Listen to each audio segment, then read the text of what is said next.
Hi, and welcome to Das House with Thomas Gunn. So today we're going to do a traditional German soup. In German it's called Leberknödelsuppe, which means liver dumpling soup. So this is a traditional recipe that I've gotten from my mother, although I think it probably originates more in southern Germany, Bavaria. I'm not sure, but that's what I think.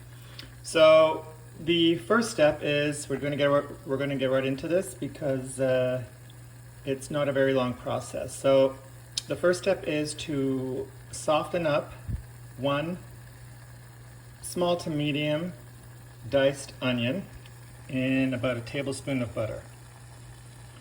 So that's what's going on here. We don't want the onions to take on any color. You just want to get them translucent. So we're just going to soften these up.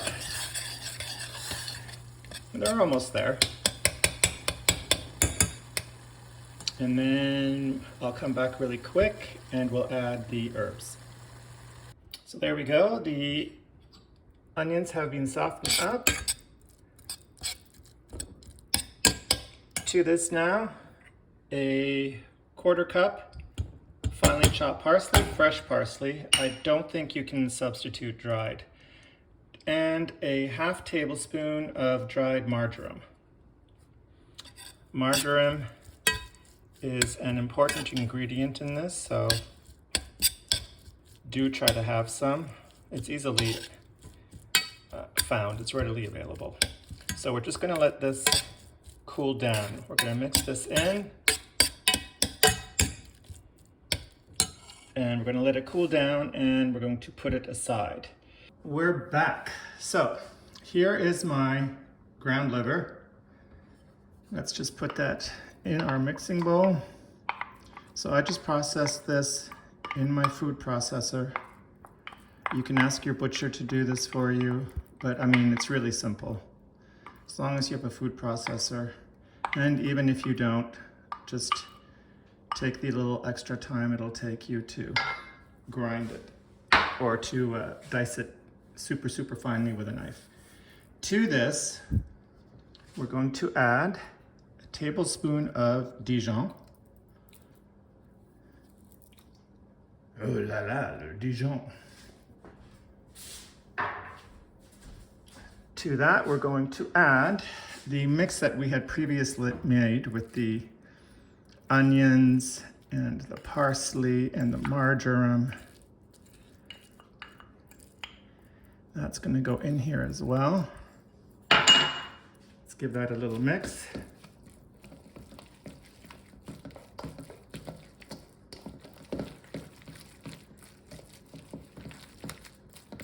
You know, and even if you aren't crazy about liver, this is not a terribly strong liver taste because we are going to thin it all out with bread. So to this now, 1 whole egg and 1 egg yolk. In it goes. Now you want the rind of a lemon.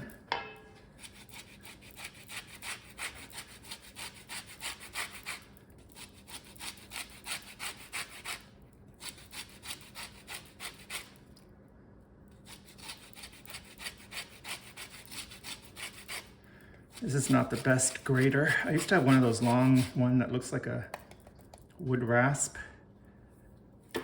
but in my move, it's gone missing. But I'm definitely gonna have to get another one of those. If my kids are watching, Christmas is coming.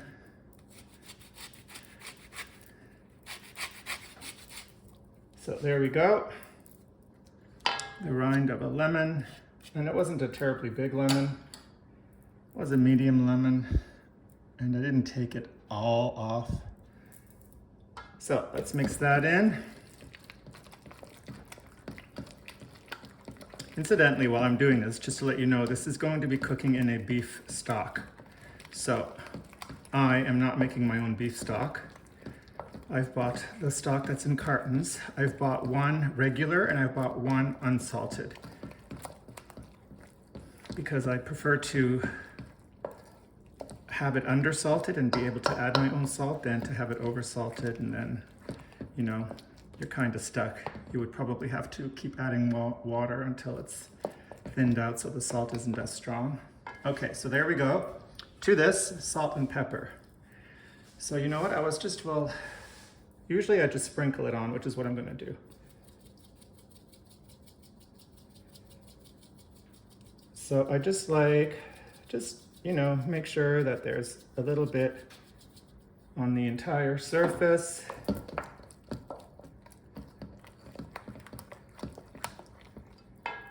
And then maybe a little more. I don't want to over pepper these. I'm not a huge fan of pepper. Salt. So let's do a large pinch. Small pinch is 2 fingers. A large pinch is 3 fingers. So let's start with a large pinch. Another large pinch. Another large pinch. And another. So that was 4 large pinches. You know, you should, oh, you know what? I saw this really cool trick. I was gonna say you should taste this for seasoning, but I'm not eating raw liver, sorry. But I'm watching this show, this cooking show from Australia called MKR,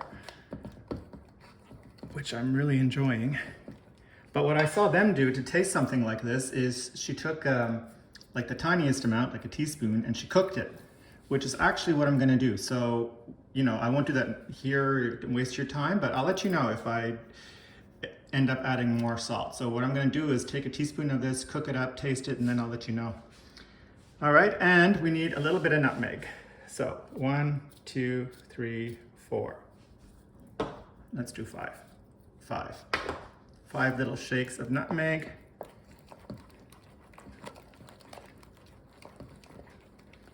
So let me just take a teaspoon.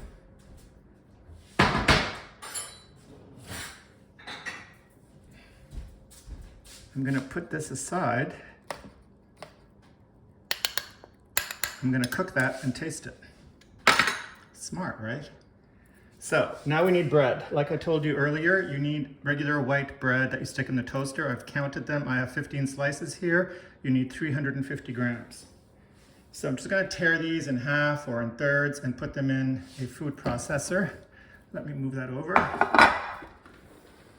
There we go. Just gonna tear these up.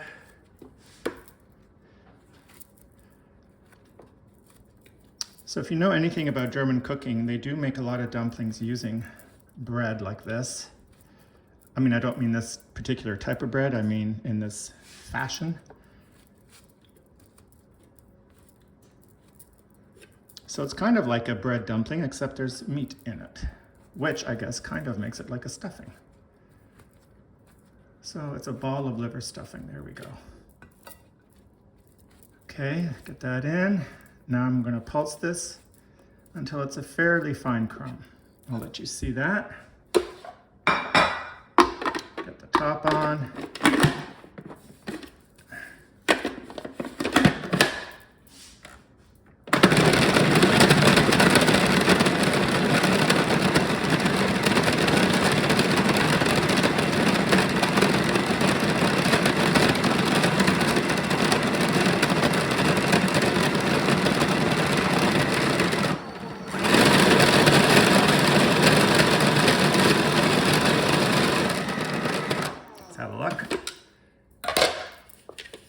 We're almost there. I'd say a little more.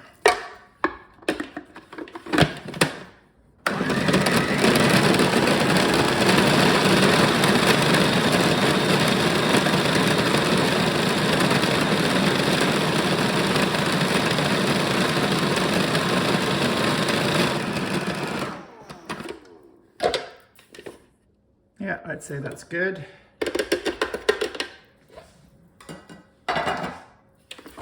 There we go. Here we go.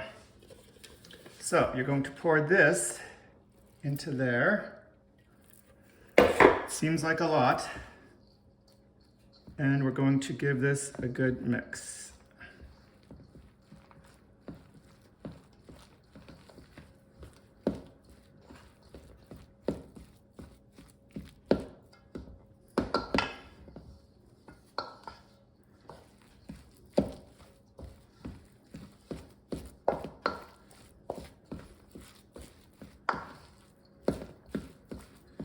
This seems a little thick to me.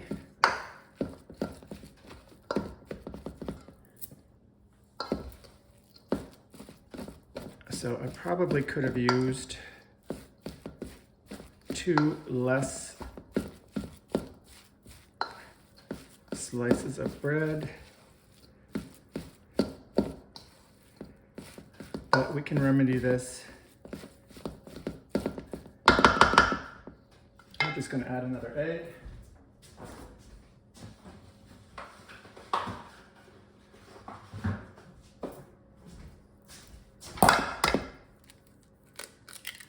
There we go.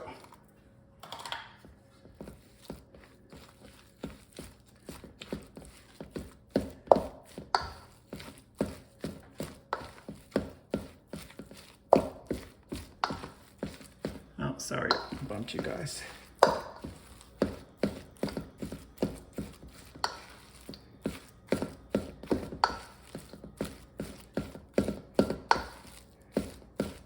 So there we go. That's the base. We're going to let this sit about 10 minutes. All right, so my stock is simmering. I'm going to turn that down just a touch. I've got my bay leaf in there. I gave my stock a taste, and I felt it could use a little bit more salt, so I did already add 2 pinches of salt. Yeah, that's good. But, you know, this is where you personalize your cooking a little bit. So you adjust salt like you like it. I've gone ahead and rolled the meat liver dumplings. So just to give you an idea, this made, hold on, 9 plus 4, it made 13 dumplings. And I measured them for you so that you know how large I made them, and these are 2 inches. So now what we're going to do is just drop them in the simmering water. And these do expand, so keep that in mind. Don't go ahead and make them bigger, because I'm gonna just turn off my oven because these cold dumplings will bring down the temperature. So we're gonna drop these in. They cook about 13 minutes.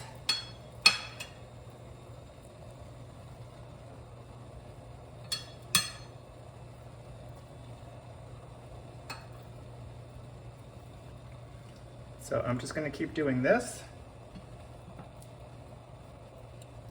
And don't forget, the salt from the actual dumpling and the flavors in the dumpling will permeate your broth as well. So you will have a customized broth. It's not just going to be plain beef broth. And when you serve, you sprinkle some fresh parsley into your individual soup bowls. So there we go. We're just gonna let these simmer for 13 minutes, and I'll come back when it's ready to plate. By the way, I did use that trick of cooking the raw meat so I could actually taste it. And that's a really cool trick. That's one I'm gonna use more of in the future, especially when making burgers and stuff, if you don't wanna taste the raw meat. So I did feel it needed some more salt. I added more salt, and I also added some more nutmeg. So give that trick a try, because that's awesome. All right, and I'll come back when we're ready to serve it up. So there we go. This is how you would serve it in a soup bowl. 2 dumplings per person. That was 2 ladles full of broth, and then you sprinkle some fresh parsley. And there you go, Leberknödelsuppe, or liver dumpling soup.